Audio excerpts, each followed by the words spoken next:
Humanity is at a turning point, a kairos in its history.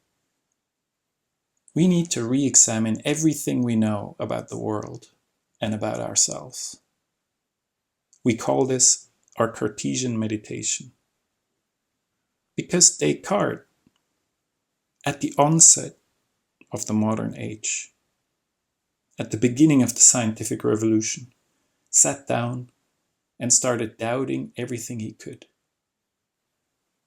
In his meditations, he went so far as to imagine an evil demon that would deceive him at every step along the way. He ended up with the deep insight that the only thing he couldn't doubt was his own existence. I think, therefore I am. There is nobody to do the thinking. We don't want to go quite as far as Descartes and his skeptical method. Instead, we want to take a more naturalistic approach, which means that we take all the philosophical and the scientific knowledge that we have, we look at it, and we sort out what we can still trust and what needs to be discarded.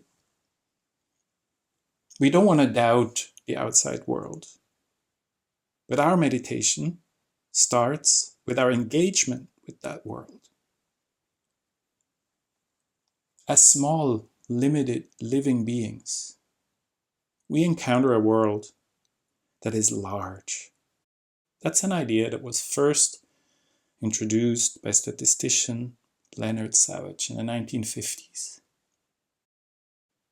A large world isn't necessarily physically large. It isn't that there is a whole lot of space, but a large world is a world in which many, maybe even most, problems are not well defined. When we get up in the morning, we sometimes don't even know what is up and what is down. In order to solve any problems, living beings must first define them. We must frame our problems. Compare that to a game of chess. In the game of chess, there are a bunch of figures, black and white. They have a bunch of rules, how they move, how they engage, and there's a clearly delimited playing field. Within those rules, and the setting I just described, there is an almost impossibly large number of possible moves and an even larger number of possible games. The game of chess is a very large, small world. What that means is that all the chess problems, all the chess moves that you could think of are well defined, no matter how many of them there are. In contrast, this is not how our world works. We need to figure out what is worth solving before we can solve any problems. There is lots of ambiguity. Information is scarce. It is hard to find our way around in a large world. Think about the way that James Carse put it in his finite and infinite games. The game of chess is a finite game. You play it to win. It has a clearly defined beginning and end.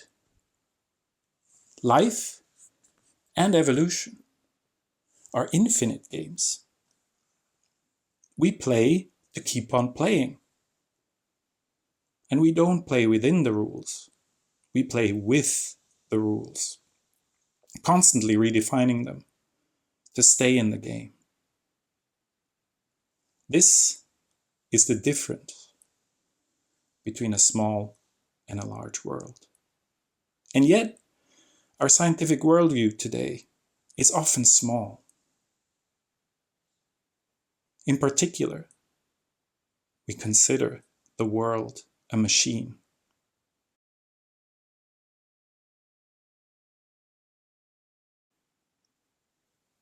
We'll talk about this in the next chapter.